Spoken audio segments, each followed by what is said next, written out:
So if you wish to not have your video on, it's okay, but we encourage everyone to use their video so we can get the feeling of having an in-person discussion with our other community members.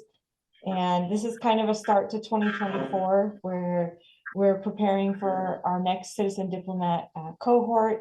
We will invite our participants from last year, if whoever wishes to attend in 2024 may do so. We will also be inviting potential citizen diplomats to join us from Brazil, the United States, as well as Kenya. So for today, without further ado, I'd like to pass over the mic to Divine, who will be our moderator and our host for this evening.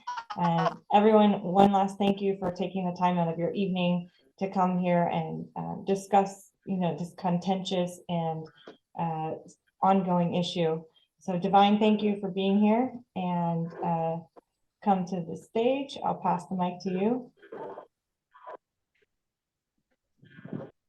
It seems that there's a few people still trying to join. So Divine, are you here? Yes, I am. Okay, ready. Yeah, so you came perfect timing. We're ready to pass the mic to you. Everyone, can you just give him a warm welcome, put some emojis in the chat, and so we can get started with this discussion today. Thanks, Divine. Welcome. Thank you so much. Good evening, everyone. Thank you so much for being here today. We are really excited to have each and every one of you present today. I mean, it's past 9 p.m. and we all choose this time to be here because it's something that's important. Normally, we should be resting at this time. And the topic of discussion tonight, it's one that is so timely, being the state of things that we are experiencing in Nigeria currently, right? We don't just need prayers to solve the insecurity problems in Nigeria, as someone influential in Nigeria said. We need two solutions. We can't live in a state of insecurity. And these are the things that we see currently persisting in the day. And as citizen diplomats, these are topics that involve us. I want to know thoughts on it. What are the causes of insecurity? How can we solve it? Just want to share your insights as to even how it affects you personally worldwide, right? So we are so excited to have discussion and get started. But before we begin, we just like to know some of get to know some of you. So if you would like to introduce yourself, you can just indicate by raising your hand and we'll call on to you and you can just tell us a bit about yourself. Let's get to know one another.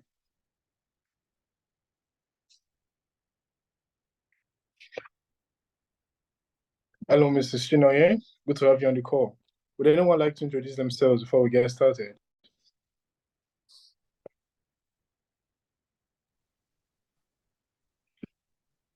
Well, maybe everyone's a little shy this evening. Do you want to choose someone randomly? Maybe I see Mohammed Saba Abdullahi. Are you there, Mohammed?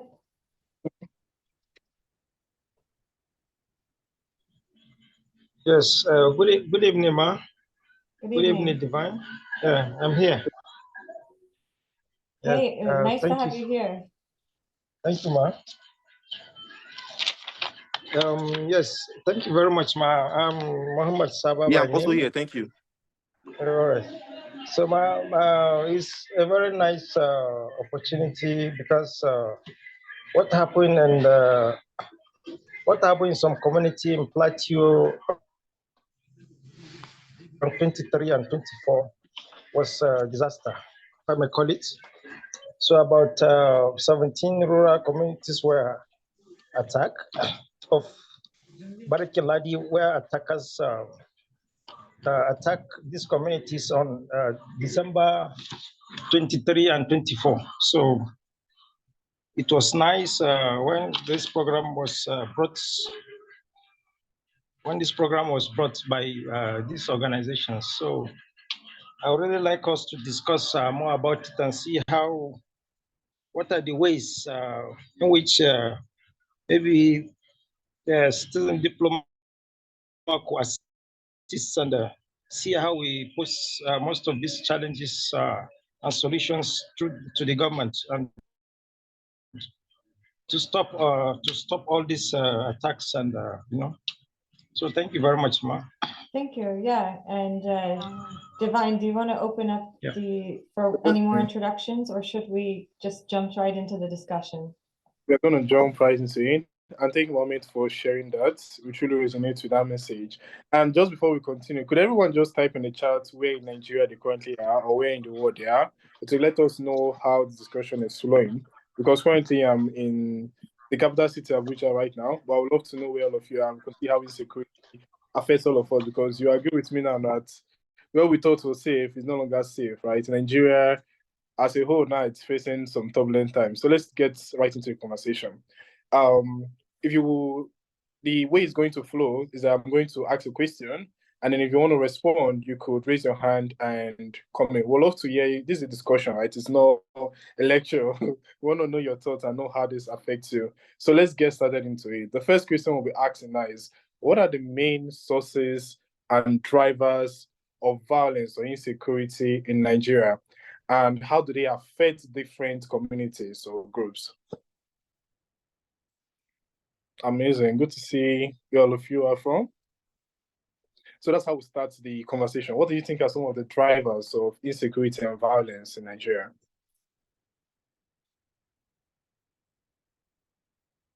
Nice to meet you, Mr. Sultan. Sutama. Thank you, sir. Thank you very much, sir. I welcome each and everyone to this Zoom meeting. I want to just share my location, which I'm from Yobe State, Yusufari local government, which I have a neighboring local government that these insurgencies has been happening recently. In that, you see during Christmas or just a days before Christmas, I've had that these Boko Haram, Boko Haram kidnappers and other crisis makers has been kidnapped and in battery, local killed some of the church members and the followers. I heard about that because I'm neighboring to them. I'm in Israel local government, which is just not more than 100 kilometers from Gaidam. So I have many things about it. Yeah. Absolutely. I would love to hear all of those wonderful things or things you have to say about this issue, because it's really a plague right now that has eaten into Nigeria. So I'm seeing the chat and good to see where everyone is connected from. So back to the prompt was about what are some of the sources, or what do you think causes insecurity in Nigeria? I saw someone mention political issues. You want to shed more light on that? Let's just know what are some of the drivers of insecurity in Nigeria. Yeah, for what I know about Boko Haram insurgency, initially it's like political issues, and then into the religious issues. But for now, whatever happened in Boko Haram insurgency is beyond all that political and religious issues. I don't even know what exactly they want to do, but it's like sometimes they have been quiet for some, let me say, just a month. Then you even think of they had been eradicated. They are no more, but you not expect it, and they will still come back, and you won't know where they came from. So that's the best. Interesting. So if I got the message correctly, as a result of political issues, it seems they come on and off based on the political agenda on the ground. So you don't want to cause havoc, the political elites will use them. Is that the message I'm getting correctly? Could someone just shed more light as to how politics play a role in insecurity in Nigeria? Thank you, Mr. Sultan, for sharing that. Should I call randomly? I would love everyone to say something, please. Okay, let's call randomly. Mr. Joshua Sampson, are you able to say something?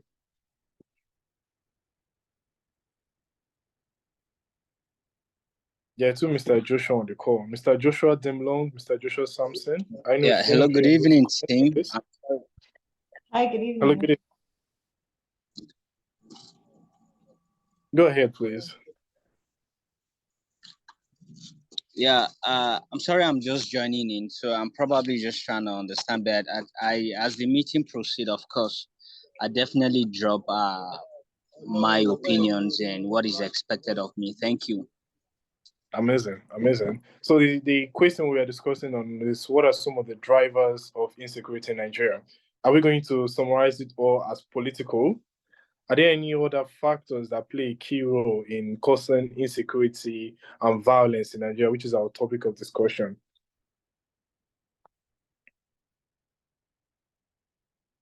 Yes, Mr. Chinanza Ekpere. Chinanza, yes. Yeah, good evening. Yeah, good evening, Good evening. everyone. So, from Enugu State, Nigeria. So, one of the issues I think is surrounding insecurity in Nigeria is poverty, and because most especially when it comes to kidnapping issues and everything, because it's another rising issue in Nigeria, whereby nobody is safe, can be traveling from even within a nearby city, and you just hear a story that someone got kidnapped and they are demanding a huge amount of ransom. So most part of it, because if you notice, the more the economic situation of the country is worsened, and the more you get cases of kidnapping issues. So you see that it's tied to economy of the country. So poverty plays a big role in insecurity, especially when it has to do with kidnapping and people, fraud related issues and everything. So yeah, thank you. Thank you so much, Mr. Chinanza. That was so salient, right on point. And I just wanted to ask you as a follow-up to that, would you say the rate of insecurity has increased as a result of economic hardship within the past year, or has it just maintained a momentum all this while? How would you quantify it? Has it increased or decreased or the same? Yeah, based on my geographical location, it has increased, because in Enugu State, we don't usually have cases of kidnapping issues like that and everything. But in recent like few months and everything, there have been like severe cases of kidnapping issues and everything. So yeah, it has Absolutely. increased actually. Thank you so much. Thank you for bringing out that point. So we know there is economic implications that ties to insecurity. I see so many hands on. A man has spoken, so let's go on a lady. How about Chidema Nebolisa? I see your hand up. Um, Welcome. Hi everyone, good evening. So Hello, I good. think the major drivers of insecurity in Nigeria, it's very holistic in nature, in the sense that there are social factors, economic factors, political factors that all, and also ideological factors that are all playing, or that are all happening together at the same time. And I think one thing people or Nigerians should note is that, contrary to what we see on the media, there are specific insecurity threats that are happening in certain regions that are not happening in other regions. There are some states that are purely experiencing banditry and kidnapping, and there are some other states that are experiencing terrorism and not banditry and kidnapping. Is because many people just see everything as, oh, there is insecurity in the north, or there is terrorism in the north, so they feel everything is intertwined. Meanwhile, not is intertwined in, yes, but like it's not. They are not. They're not the same thing per se. I don't know how to discuss it, but then I think one thing most people fail to realize is that Boko Haram itself is as a result of ideological factors. People believing that there is another kind of structure or system of government that should be in place in Nigeria, which is, an Islamic system. And that can also be attributed to political factors, because the government has since, I mean, Boko Haram has been in Nigeria since like 2012 per se, or even before 2012, 2009, thereabouts.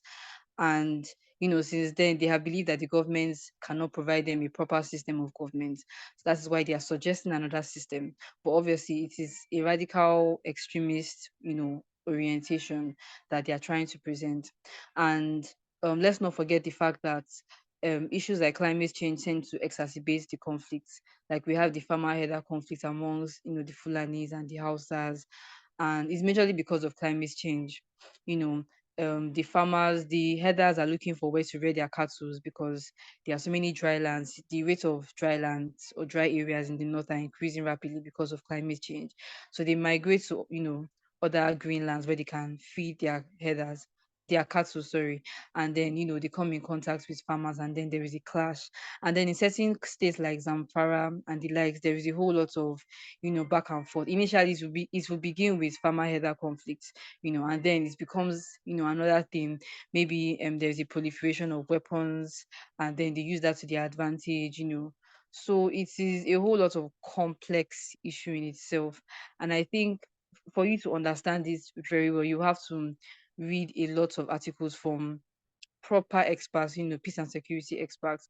If you check on LinkedIn, you can see the likes of Mohammed Idris or Yusuf Anka. These are people who have been on the forefront to, try and counter extremism or security threats in Nigeria, particularly in the northern region. So whenever you read articles about, this kind of issue, you get a better understanding of what's going on.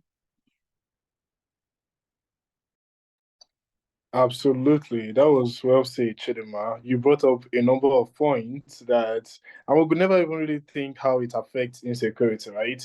You mentioned the ideological facet of these individuals, referencing the Boko Haram group and how they want a whole new structure for their own. And that's quite interesting. And he also pointed out into climate change. We just talk about climate change and how it impacts us. But then to think that it actually affects certain groups of people, and then there's a ripple effect because they have to migrate, and then they now come in contact with so many other groups of people, and conflict and violence tends to arise because of the tension that's in the ground. Thank you for bringing out those salient points. But then, how do these people even get these weapons? Because even when they are going about, you see them, they're not carrying like small weapons. So I say they are well equipped with AKs and huge military gadgets. So how did they even get these gadgets in the first place? And Mr. Joshua, your hands have been up. Your hands have been up. Could you come in and also answer the question along your point? All right. Good evening once again. My name is Joshua Samson. So I like to state the fact that insecurity in Nigeria, yes, it has been on the high rise.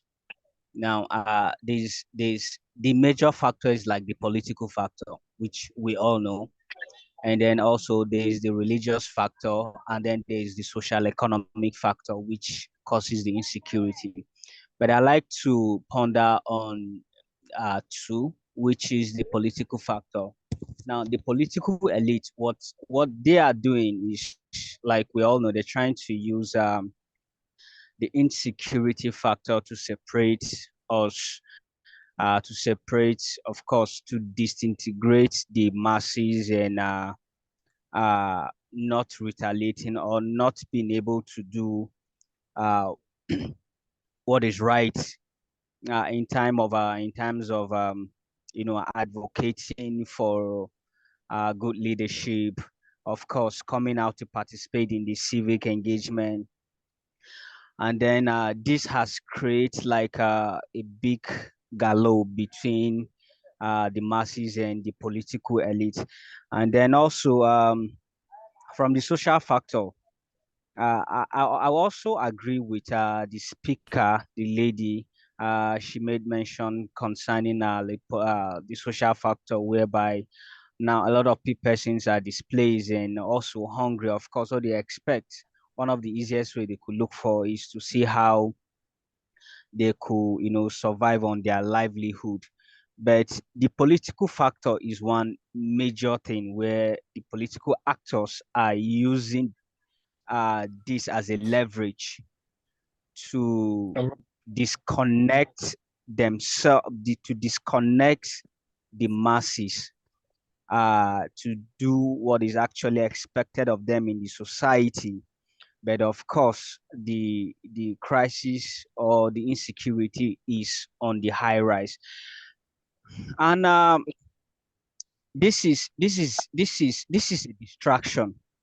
So the political elite are trying to create a distraction for we, because in Nigeria now, I won't say there's anything like first class, second class, or third class. It's either you're first class or you're third class. There's nothing like second class again. There's nothing like average class again in Nigeria. Let's be realistic. It's either you belong to that class whereby it's either your father is a senator or your father is a president, or you belong to one top group in the elite. But as long as you're not there, to be honest, you are then below the class.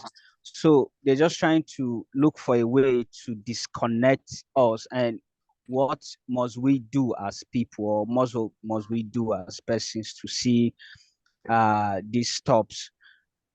So they create the hunger. We'll come to that. The solutions, right? Come to that. We're still targeting the root causes of this. Thank you so much, Mr. Joshua, for bringing that All right. out. And if I got Sorry, just to add one more, the religious factor. Okay. Go ahead.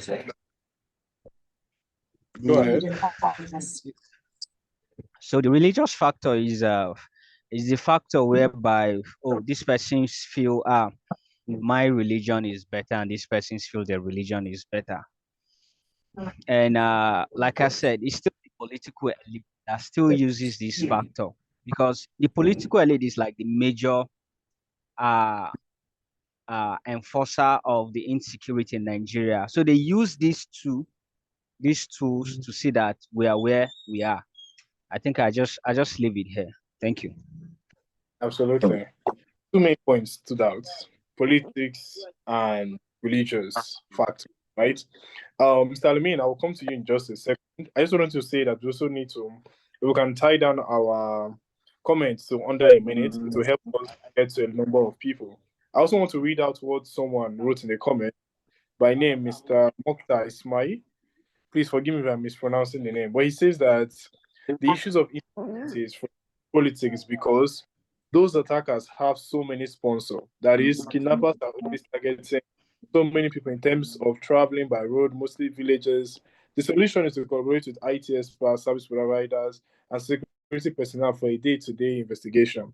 Or some point brought out there. So it's all political. So if I'm getting the message correctly, it means that our political elites have something to gain from insecurity in Nigeria. And I wonder what really do they have to gain? Because these people in politics are the people in government eventually, and these are the people who are in charge of our police force, our military, and all sorts of security agencies are all in the government. And if the main people in government are the politicians and they are fueling this, what does that now say about the common citizens? Because there's a social contract theory in which that we, the citizens, enshrine our rights to them in exchange that they are going to protect us, right? So there's a whole lot of dilemma that's going to come into play here. Mr. All right. Alamin, let's say your Mr. Host, can I just answer to that question you just raised? What do the political elite stand to gain? Awesome, sure. All right. One of the things they stand to gain, of course, they stand to gain control. That's one. They stand to gain control over the masses. That's one. And then one of the thing again they stand to gain is the fact that the selling of weapons. Of course, the political elite, to be honest, they are into business with some of these top international countries like Russia, like the US, like Germany. You know, some of these top countries, they stand an opportunity whereby it's a business for them. They stand to make more money because war itself is a business, because people who made these weapons need to sell their weapons. And the political elite, like I said, one is for them to gain control over the masses. Because once you are hungry, the first thing you think of is how to feed your stomach. And once you can't feed your stomach, you can't think right. So, of course, the political elite owns you. And then, secondly, like I said, it's a business for them. They need to sell weapons, and then they enter into agreement with some of these top countries. And then the next thing is they are selling weapons, and then they are making more money. Some of these politicians or some of these political elites, if you ask them how they make their money, it's not just from politics. They make their money via different evil ways. So, and then lastly, one of the things they stand to gain is they stand to gain the position of godfatherism in Nigeria, which still stands today, which amounts to what I call nepotism, favoritism, and all of that. So those are some of the things they gain to stand. Amazing. They want control. Interesting. Reminds me of this famous saying that power intoxicates, right? And when you have power, you want to have more power, and the best form of power is to control people. And this is quite incredible insights we're getting right here. There are still too many hands here. I want to move into the next prompt. But Mr. Alamin, could you come in, please?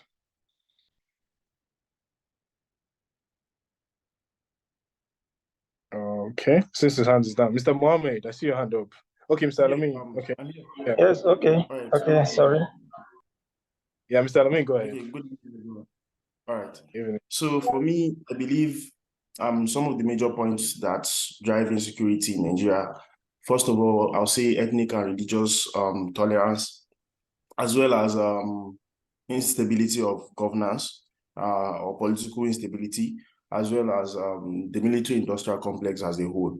The thing is, the first point, which is tolerance of religion or ethnicity. If you look at Nigeria's trajectory of insecurity right from 1960, which is the civil war, you notice it's all about tolerance, and about lack of trust from one region to the other. That was what sprang up those crises that later metamorphosed to what now brings about lack of trust between different people from different regions. As well as if you look at our religious divine, whereby we have, well, three major religion separations in the country.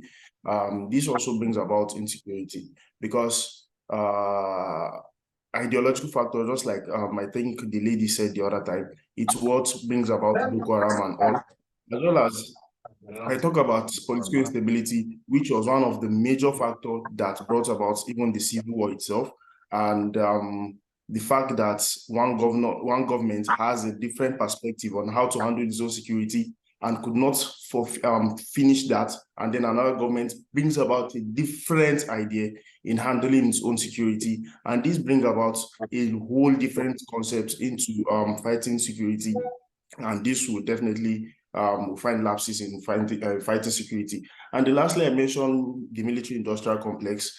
First of all, Nigeria has a porous borders, and if you look at the issue of banditry in Nigeria, basically from a lot of articles I've read, many bandits that are being caught are not even Nigerians. Some of them are refugees from Chad, Niger, and other bordering communities in West Africa.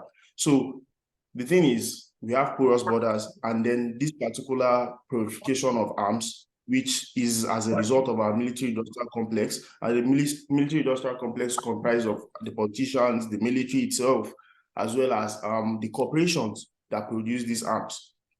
Because a lot of people benefit from this. Sorry to say this, but somebody like a person that I really like, which is Donald Trump, is having an arms industry. So definitely, he will definitely profit from such kind of things. And we have a lot of Nigerians that also into this. So definitely, if there's no crisis, there's no profit. And when you have a situation whereby Nigeria is the giant of Africa, and we have a lot of countries that are depending upon us, and people are coming into the country, definitely you will know that we will definitely have crisis in our country, as well as our population is growing at a faster rate, and a lot of things are just involved. But I feel religions and ethnic tolerance, because Nigeria has about 500 ethnic groups, over 500, and over 1,000 dialects. So it's actually complex, or it's actually very difficult for you to tolerate the other person that is coming from a very distant place to come down to maybe Kaduna or Abuja, and somebody from you. Definitely, you guys will have different perspectives to life, and there will be understanding bridge. But definitely, I believe our insecurity crisis started way back 1960, as it was a child of intolerance. Yeah. Wow. Well said, Mr. Alamin. Well said, Mr. Alamin. So many points. Ethnicity fuels it. And you think of how diverse Nigeria is, and different ethnic groups have different interests, and that can fuel tensions and insecurity. And then there's a new word I've just learned, military-industrial complex. Thanks for bringing that. And then how the borders of Nigeria are quite porous. And then it means that foreigners are the ones that are causing havoc in our country. What are our government doing? They need to protect our borders, right? But I guess not in Nigeria have borders issue. Someone mentioned in the chat that they wish that was true. It seems they have a different opinion to what you said. I think that's Mr. Iman. Do you want to share your view on that?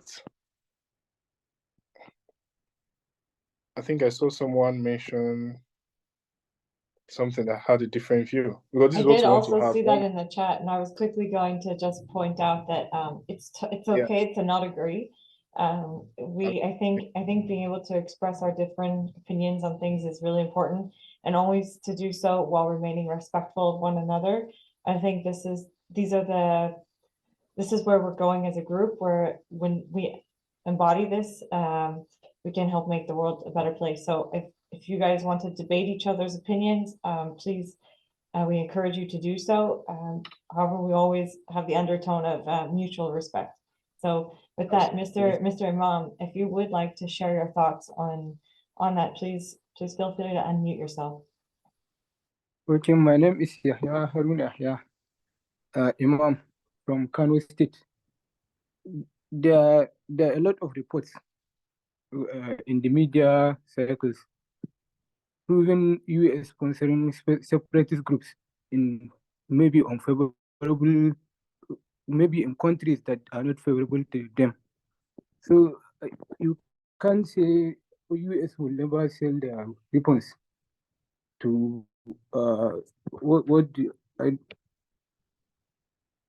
US will never sell their weapons to any illegal movement. So illegal movement, in what context did the poster mean? That's what I'm trying to capture. That's just my question.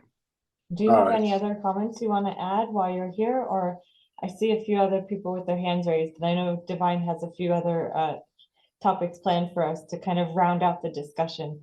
So far, this has been really interesting, and I love being a part of this discussion with you all.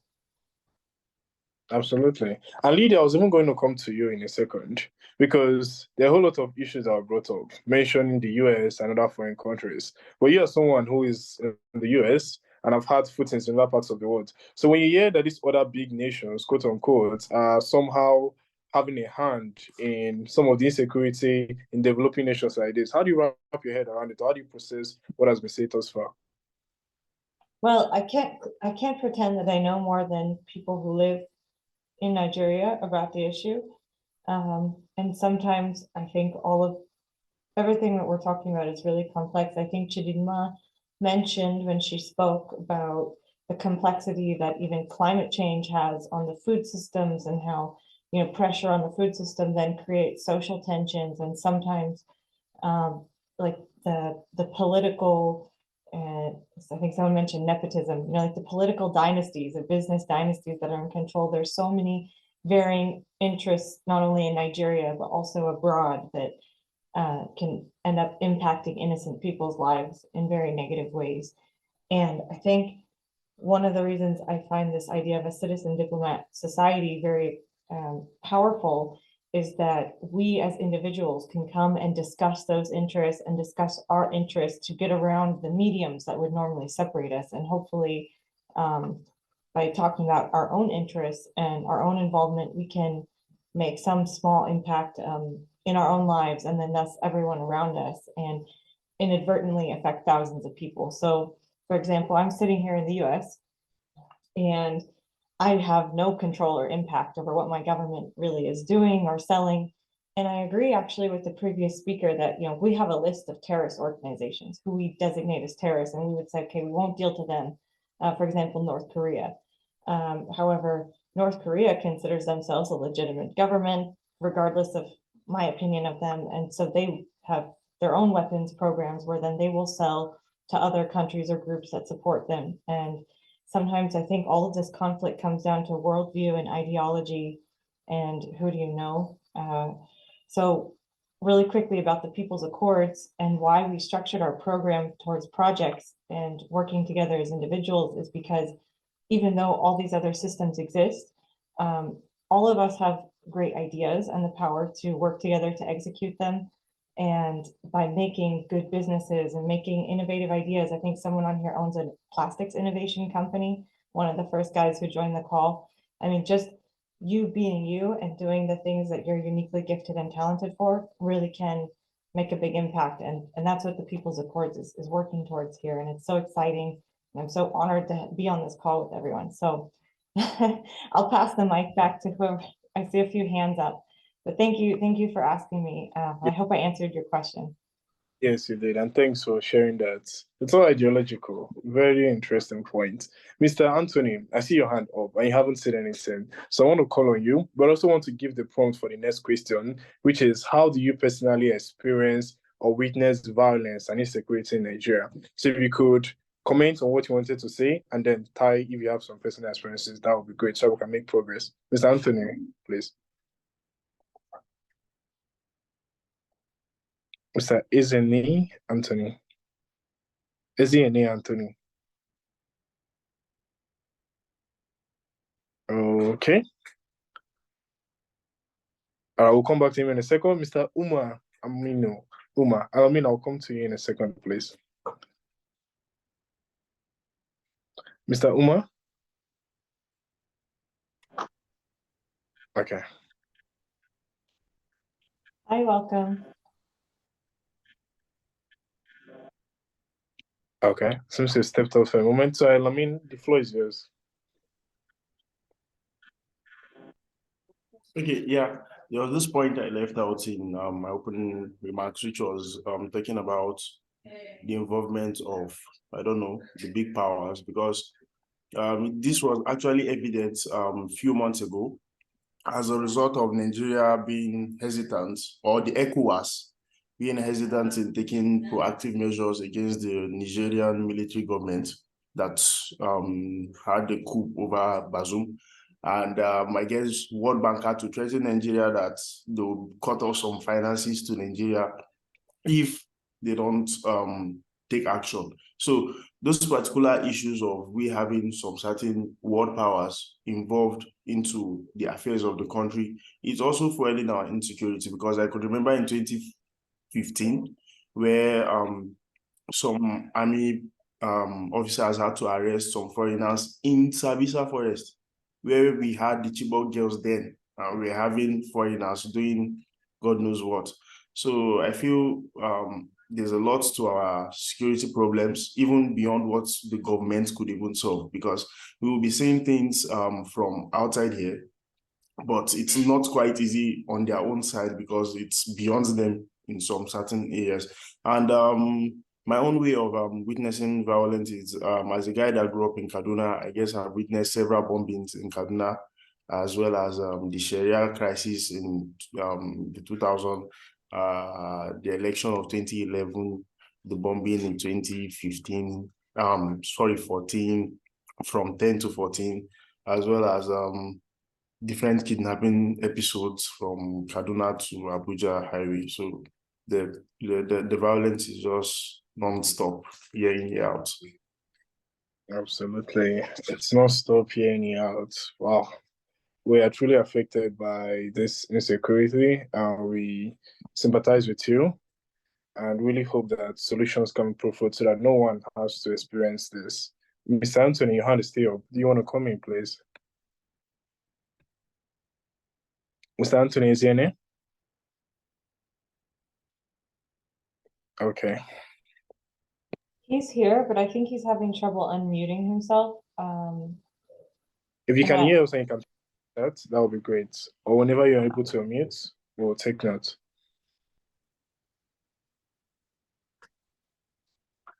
I'm actually Okay. sending a request to unmute him, but I think he has to accept it. Okay. So we're still on the discourse of how does or have you personally experienced violence or insecurity in Nigeria? A number of hands, Mr. Umar, you want to come in again? Or Mr. Umar. Mr. Godwin, I think he just joined the call and he has his hand raised. Oh, amazing. Would you actually, because you haven't gotten a chance to speak yet, would you like to go Yes. ahead? Good evening. Do you hear me? Yeah, Yes, we we do. do. Okay, thank you. I'm quite excited to be here and hearing us speak about issues that has like really affected some of us in such ways. I just feel like it's a good thing for us to put our heads together. I think I've been in Plateau State where the December 23rd, 24th attack happened for like about 5 years. And before then, I had actually stayed in Kaduna State, which was or which is currently another hotspot for this terrorist attack. So, I mean, there's been a lot of sad stories, and I'm grateful that I'm still actually here to speak about some of them. But I mean, some of them were really gross, and it's not really like a nice experience. So I think right in Plateau State, yeah, last year or no, 2 years before, that's 2022. It just, the way this violent stuff happened is just out of the blues. You just don't see it coming. And of course, from what we've shared in our views regarding political issues, they could just be just maybe just something little, just something that comes up in the news, and then everywhere becomes so tense, especially probably like in places like Jos and Barak in Ladi, around that area of Plateau State. You just see it. In fact, the air, the air smells tension. So, and then I think around that time, I lost a number of like real close friends. Some of my neighbors.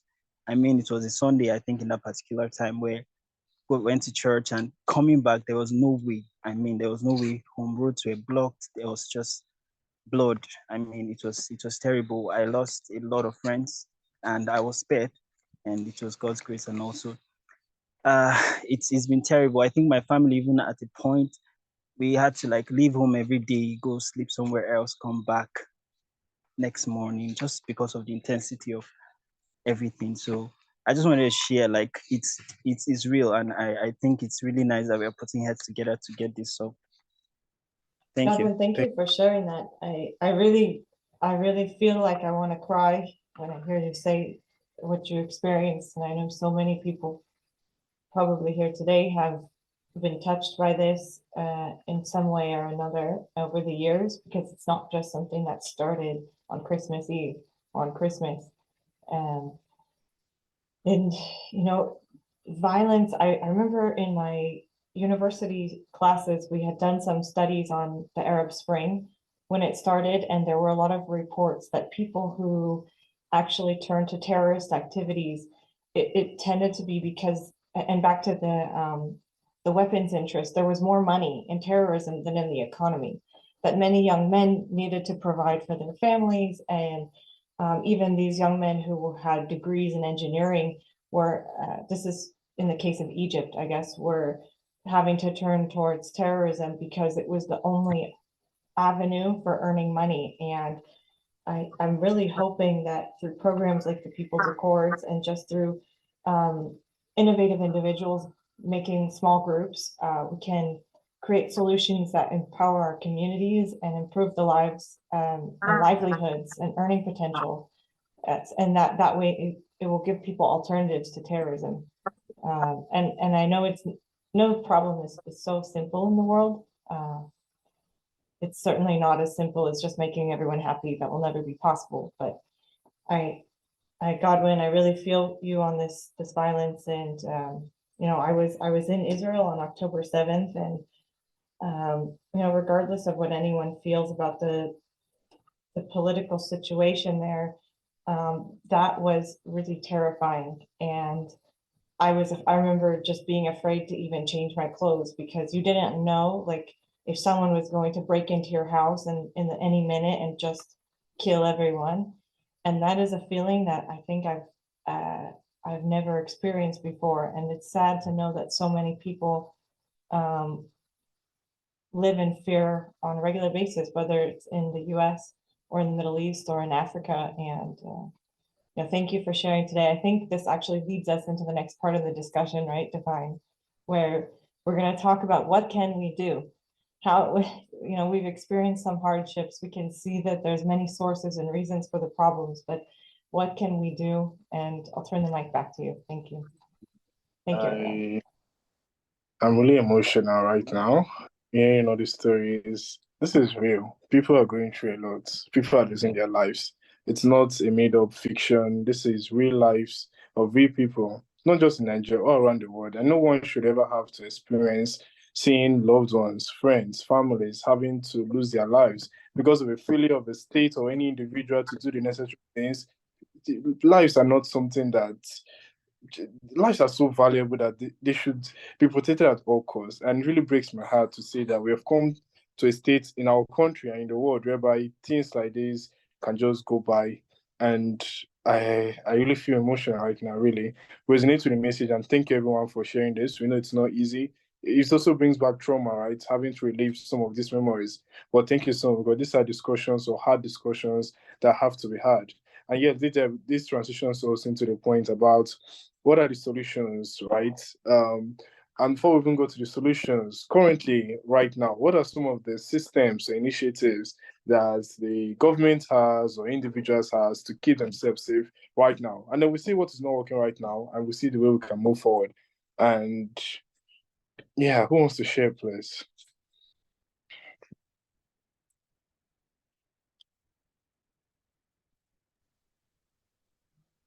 Chidinma, would you like Okay. to?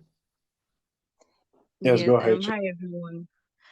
So I've come to realize that one of the major solutions that the government tries to implement whenever they are faced with, you know, an insecurity peak level situation is that they would always try and resort to hard security measures first. When I say hard security measures, I mean, sending out maybe the army, deploying the army with their arms, and trying to fish out these bandits and kill them or whatsoever, or even sending airstrikes to terrorist harbors or terrorist meeting place or wherever they gather. And the result of these security measures is not some, like, we don't see the results, or we don't see the outcome. And it has come to the point that we know that these things would, in most cases, they even exacerbate the conflict, because some people, the reason why they join terrorist groups is because of, oh, the government, maybe they sent an airstrike to a particular region and it affected their houses, and then they are like, oh, what's the point? Not like, I might just side with the terrorists and use that as a means to fight the government back. Do you understand? So the definitely the best solution is to go for soft security measures, trying to counter violent extremism and terrorist orientation in these rural communities. This is something that is actually ongoing in Nigeria. There are certain programs, external interventions from various um, countries are trying to implement these kind of programs. But the only problem is that Nigeria in itself has failed to address the root causes. Um, oh, I don't have any examples per se, but yes, the rehabilitation programs are currently ongoing for Boko Haram members, and there was a copper, so I'm working at the Nigerian Institute of International Affairs, and there was a research fellow that was discussing this issue with me, and he said that he did his thesis on local governance in Nigeria in relation to Boko Haram, and he realized that sometimes when they carry out rehabilitation programs, they just leave the when they are done with the program, they tell these ex-terrorists to just go back into the community. And it's good to like try and keep them engaged with a job or a training or something that would prevent them from going back to joining these terrorist groups, because some of them joined them because of, oh, there were financial incentives attached to it, and then along the line they began ideologically radicalized into these groups. But then after these rehabilitation programs, they just leave them, and then most people do not like the idea of ex-terrorists roaming around Nigeria without nothing to do again, just like they were before they joined these terrorist groups. And there have been so many situations of people escaping prisons and stuff like that. So um they need to really look into the security measures that are already in place. They need to try and ensure that they are addressing the drivers. And we have to, and whenever we talk about the drivers of such issues, we go back to social factors, economic factors. They need to look for ways to fix the economy and just these basic things that Nigerians are complaining about every single day, the poverty and the rest, is what is causing this insecurity. So I feel like that we will make no progress if we do not achieve these things. Though, because I mean, there are terrorist groups, Boko Haram and some bandits give out, loans to people or subsidize food prices for people just to gain their support. I mean, even if I was not supporting Boko Haram, if I was in a rural community and I've not had food for days, and Boko Haram comes to give me food, like, why would I support them at that point? Do you understand? So these are the little things that the government has to do to win back their trust from the people, and they need to ensure that local communities are infused into these programs. So it's not like a top bottom approach, but from a bottom top approach. It says that they're the ones that are spearheading the efforts, because these local communities is where the radicalization happens. The madrasas or the schools where they radicalize people is from these communities that they are built or they are created. So it's only from this kind of approaches that a solution can be created. Yeah. Absolutely, well said. And I was just thinking, we have to engage more in poverty alleviation. And then a current minister for that ministry has just been implicated currently for, what do I call it, fraud or abuse of funds that was meant to go to communities such as this that could help these individuals get basic needs, right? So how can we build this trust when people in government, quote unquote, are losing our trust? And just like you said, it also goes back towards going for people who can solve this, and it doesn't solve the insecurity in the long run. There are so many hands up. Let me go to Mr. Joshua and Lydia. We have less than 10-15 minutes, right? So we're summarizing this very soon. So I Mr. believe Joshua, we're please. going until 1:15, correct? Well, that's my time for you, 15 after the hour. Go. Okay. All right. Once again, thank you so much for this opportunity to speak. Uh, Chidima spoke well, and I like to commend her effort for speaking, and I like to build from where she started from. What can be done, or what are some of the solutions which she had given? But I like to give these things by saying that now the former head of state, late General Sani Abacha, said something that if insurgency persists for more than 24 hours, that means your government hand was part of it. That means your government is aware of it. Now, that's to say that Nigerian government is aware and they know the sponsors of this insurgency. I remember when Buhari was still in power, the Dubai government, that's the United Arab Emirates, sent him the list of the sponsors of Boko Haram, and it was published. I remember it was published. Now, to say it was published, what was he supposed to do? Was to go after those people, if possible, persecute them, arrest them, and probably trying to find out the root cause. But till date, no arrest was made, nothing was done. So our government is so relaxed. Like I stated earlier, saying that these people are aware, they know these people. The insecurity is not bigger than the Nigerian army. It's not bigger than the Nigerian Air Force. It's not bigger than the Nigerian Navy. They are not. But because they are being sponsored and backed by the political elite, this will continue to. But what are the solutions? The first thing first is, if we have a government that is accountable to the people and sticking to the first rule of what governance is, which is protecting the lives and properties of the people, then that will solve 70% of insecurity in Nigeria. If government today will rise to their duty, I'm telling you, insecurity reduced to 70%. And one of the another solution is, which I see most NGOs are doing, which myself I was part of. I was in Borno one time for a CIPP, which Community Intervention Peace Project. Now, yes, of course, CSOs have their role to play, to go to these communities to do their community intervention peace project. But what is next after intervention, after rehabilitating some of these members that were part of these illicit groups? Yes, they rehabilitate them. The next thing is to empower them. You rehabilitate them. Now, some of these CSO or some of these NGOs don't have the funds to empower them, because some of them, yeah, even when they get them, they train them, but you don't have the capacity, the financial capacity to empower them, to release them to the society so they could be better citizens. Now they're released to back to the society, and there's nothing to show for. It's like I train you on a skill and I'm not empowering you. I'm knowing fully fact that there's no way I will get funds. So Yes. even the CS, they are trying, they go for community intervention peace project, then they train these people, but because there are no funds, so they are still limited. So it Yeah. still bounce back, to our government to work Absolutely. with CSOs to do some of this community intervention peace project, empower these people, and to see how we can reduce these things to the minimum. And of course, the major cause, which is poverty, which is one of the major causes, making people to go into insurgency. I'm really sorry, Mr. Really, really so sorry that I'm interrupting you. It's just that we have a time factor. So I would really like No, it's fine. But I can just give you 20, It's fine. 10 seconds to summarize your point. That's fine.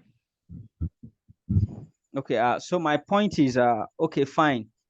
The CIPP program, which is the Community Intervention Peace Project, should continue, but with the help of the government, financially empower these CSOs. So after the mediation, the alternative dispute resolution, whatever we have to do, is to also empower the CSOs, so as to see that we also empower these individuals not to go back to their old way of life.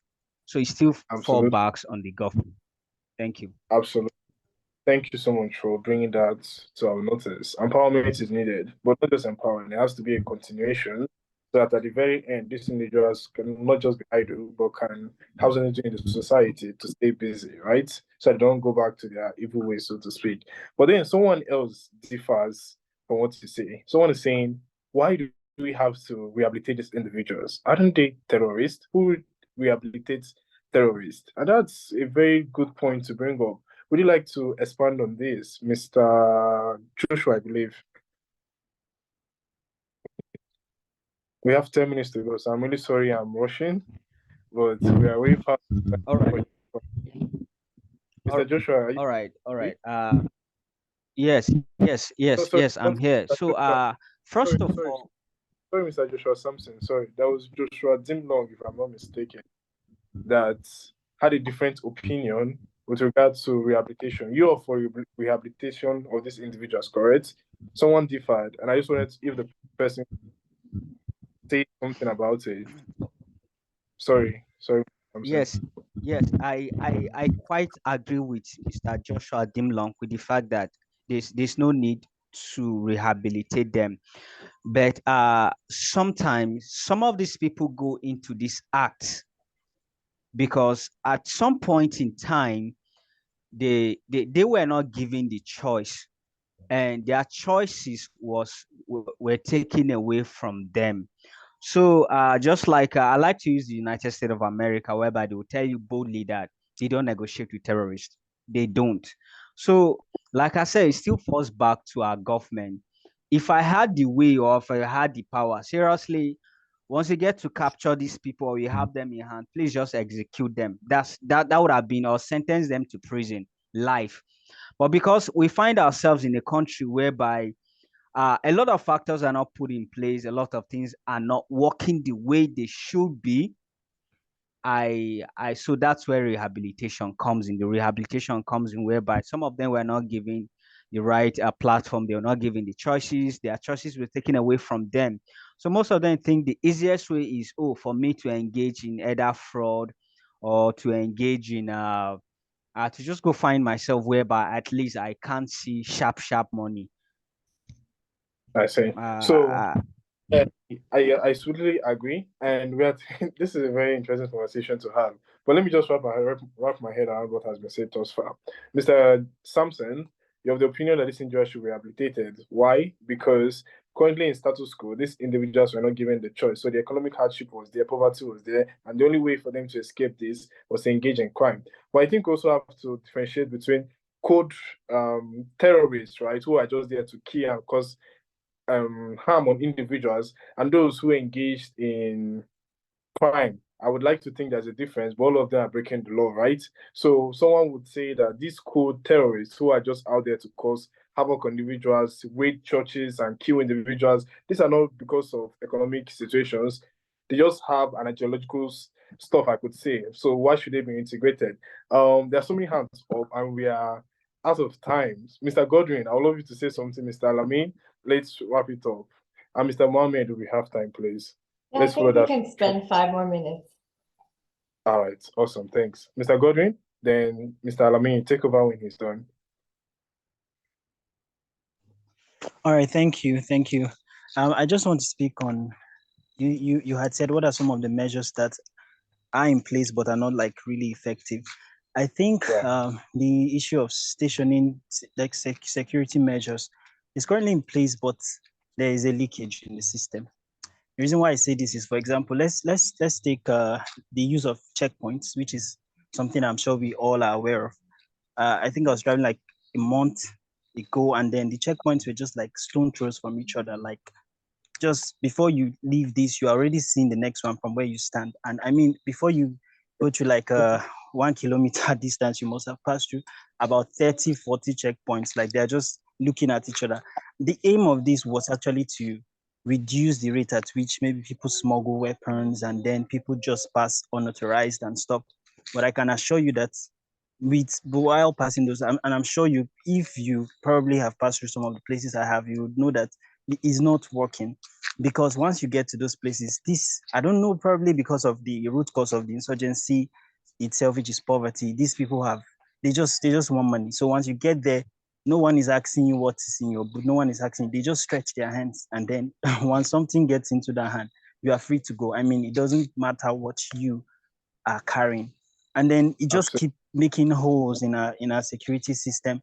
I think this is the reason why in Kaduna the NDA Academy was infiltrated by terrorists, because they had people to pay. So I mean, this thing keeps going on and on. Another thing I think was supposed to be in play to help out with this whole situation was the media, which I mean by sharing views and they put.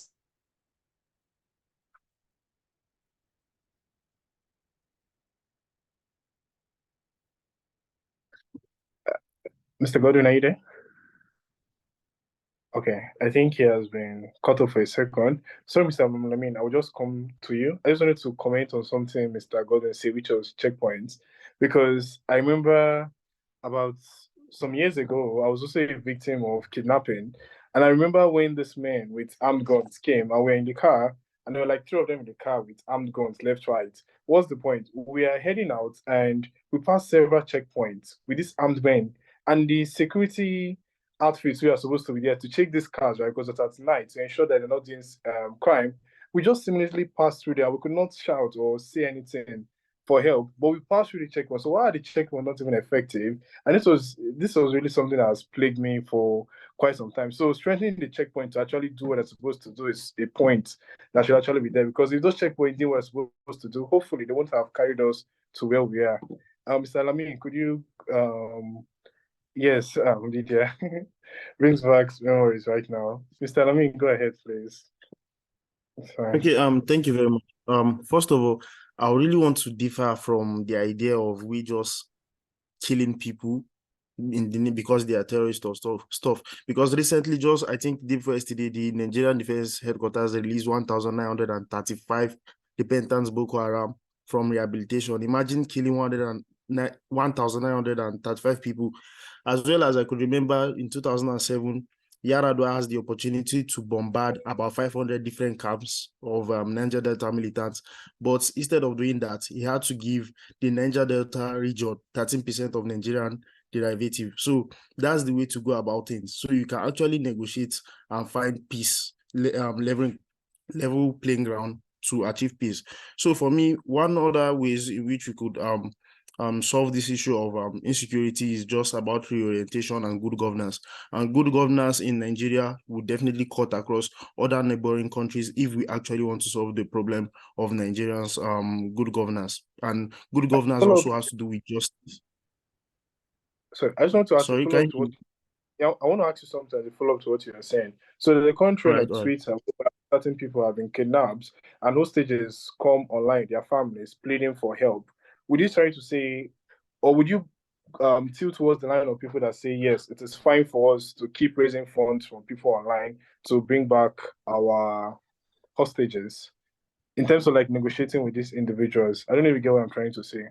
Because there's been a polarizing Yes. view on this online. Yes. I know about the trend on Twitter. Yeah, for me, first of all, I would not say we should keep paying ransom, because it will definitely become an industry that everybody will want to join.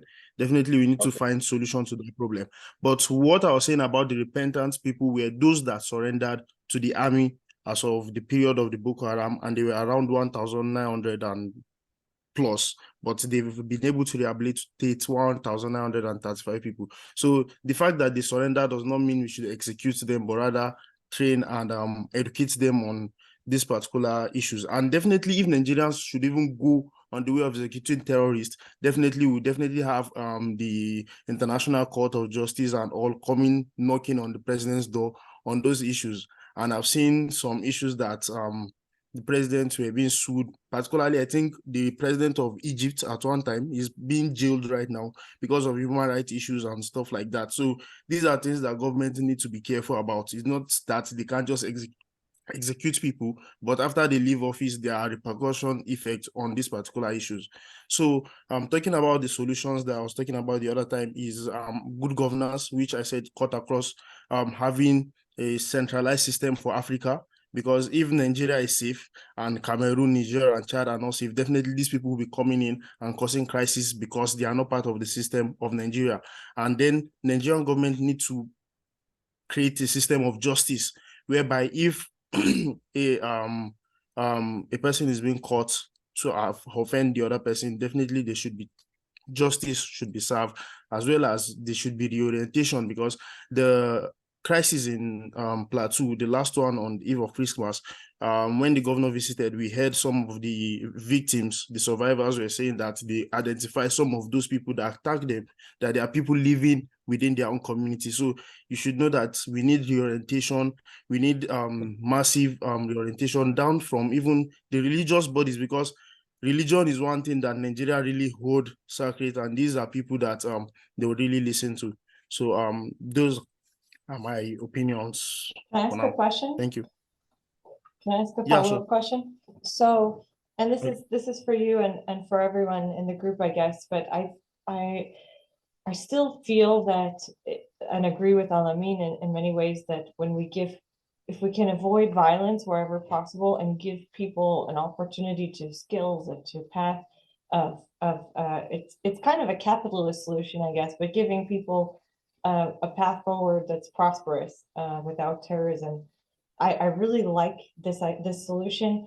The thing that I keep coming back to in my mind is in terms of corruption. I know that, let's say in the Soviet Union times, many individuals who had small businesses or who had shops would still also become victims of thugs who would then maybe sabotage them and then force them to pay money for protection or something. Is this an issue in Nigeria where people who have small businesses, does his, I guess what the summary of my question is, even for the people who are seeking nonviolent capitalist or education-based solutions, are they also being targeted by thugs?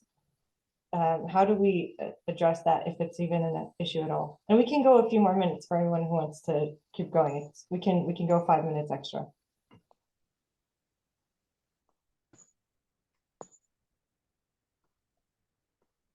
Okay, Lydia, to understand your question, you're talking about small businesses paying thugs for protection.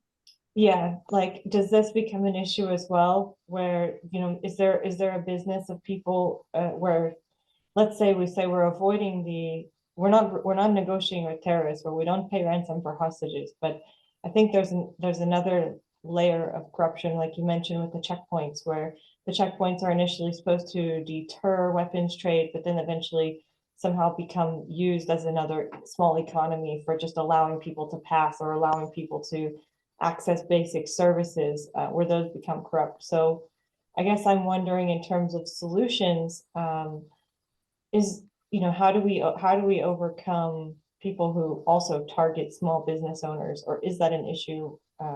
Just thoughts on that. Okay, in my own little experience, I guess paying for protections to thugs is something that is very rampant in Lagos, because it's something that small businesses usually do. But this is not actually to solve the issue of maybe extremism or terrorism, but it's just normal lifestyle stuff that happens in Lagos because I've witnessed some.